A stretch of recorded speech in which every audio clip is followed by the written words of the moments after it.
ऐसा प्राल खबर से जारी खबर चरकंदा प्राल मसजी सिंध जिया प्रालों भी शिया और एहतजाजी मुजाहिरो कर रैली करने अगर सलमान के केड़े कतल केड़े शिया सब कट्ठा हो जन सब कट्ठा थी करे, चाहे सऊदी हुजे चाहे खलीजा जेके ममालिक हुजन उहे सब कट्ठा थी करे इन्हनि यहूदियुनि जे खिलाफ आवाज़ उथारियो ताकि को भी मुसलमानन के ये घर में हरिया जुमला फरमाइंदा मुझी जान का भी जान काने मुझो साह कुछ भी कोने मुझो ही रुतबो कुछ भी कोने अगर मुझो ही रुतबो अगर ही मुझी जान मौला इमाम ज़माना इमाम हुसैन अलैहिस्सलाम जे राह में कम अचे थी मां पांजे इन जान के ॾियण में दरेग न करे।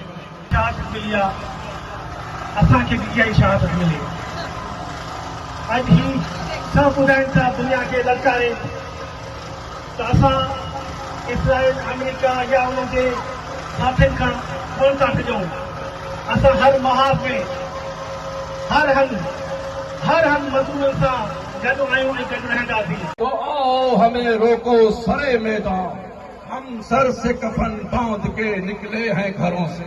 लब्बैक या हुसैन, लब्बैक या हुसैन। गैरतमंद मुसलमानन बल्कि गैरतमंद इंसानन जो ही मुज़ाहिरो आहे जेको वक्त जे यज़ीद जे खिलाफ आहे। वो वक्त जो यज़ीद अमेरिका जी सूरत में हुजे, इसराइल जी सूरत में हुजे या मुस्लिम मुल्कनि जी सूरत में हुजे, उन्हनि यज़ीदनि जे खिलाफ अॼु ही गैरतमंद इंसाननि जो इज्तिमा हिन रोड ते निकिरी करे इन्हनि साम्राजनि खे इन्हनि यहूदियुनि खे इहो ॿुधाइण थो चाहे त जेसीं ताईं हिन धरतीअ ते गैरत ज़िंदा आहे तेसीं ताईं हुसैनियत ज़िंदा आहे। बाबर मुआज़म जी शहादत जे मुनासिबत सां निकिती आहे। असां बाबर मुआज़म जी इन मज़लूमाना शहादत ते खिराज तासीम पेश कयूं था पिया। अमेरिका इसराइल जो बुज़दिलानो हमलो बाबर मुआज़म ते अमेरिका उन कुत्ते जी मिसल आहे।